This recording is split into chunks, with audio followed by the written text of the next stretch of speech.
Hi, I'm Milton Rendell, CEO of the Real Estate Plus Group, and today I'm fortunate enough to have Dan Long from Plus Loans. Good morning, Dan. Good morning, Milton. Today I thought we would just have a quick chat with Dan just about brokerage and what Plus Loans does within our group. Dan, just sort of mentioned something to our clients today, particularly about broking, and I think there may be a misconception about broking and what brokers do. So one of the things I've probably today is, in terms of cost, is there any extra cost in engaging a broker? Absolutely no cost to the customer, Milton.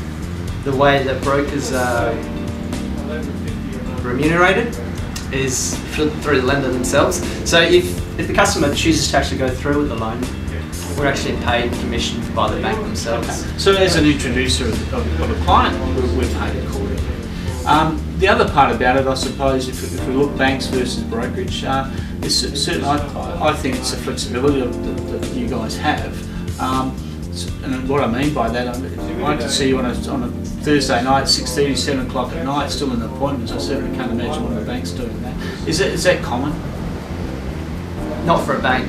That's one of the key benefits of going to a broker, is the fact that we make it as convenient as possible for our customers. So working around the client is probably what we're talking about? Definitely. We'll go to their home or office after hours, on weekends. Yep. We're accessible on weekends. Yep. Clients can call us on a Saturday, on a Sunday, Okay. directly through the mobile. So if I was to look at brokerage and maybe probably comparing them once again to the banks, I mean, my way of looking, I think banks are fairly one-dimensional. I would say that brokerage has many dimensions. In fact, you go to show a whole pile of different products from a whole pile of different banks. Am I right there, or? Definitely, you hit the nail on the head there, Milton. When you walk into just one particular bank, all that they're going to have is their one small suite of products. Yep. Those products might not necessarily suit the customer. It might not be the best deal for their current circumstances. Okay. So having that panel of lenders gives you access to a lot more products. So I think we were having a chat earlier. I mean, you're saying to me it's well in excess of 30 lenders that we're in touch with. Is that Easy, right? definitely. Easy. So, and that's adding all the time. There's more products coming on, and certainly more lenders being created. Exactly. I think the public probably wouldn't. For example, I mean, I don't think many people have heard of Pepper, although it's probably one of the newer ones in recent times. It's not always about the big four. Is that right? Oh, that's right.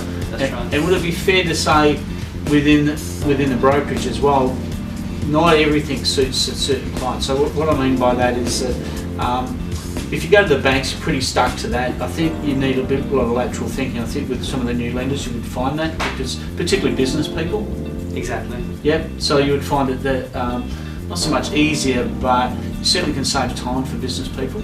Yeah, and another interesting question to ask yourself is, when you do go sit down with your particular bank that you bank with, and if there's a better product down the road from one of their competitors, do you think they'll tell you? No, I don't think so, mate. Well, apart from that, why go and sit 3 or 4 different banks when you can talk to one person anyway? That's actually a really good point, Milton. Yep. With us, you only have to tell your story once. Yep. You don't have to go and sit down and tell your story 30 times. Beautiful. Thanks very much, Dan, for popping in today, and we look forward to sharing some more in the future.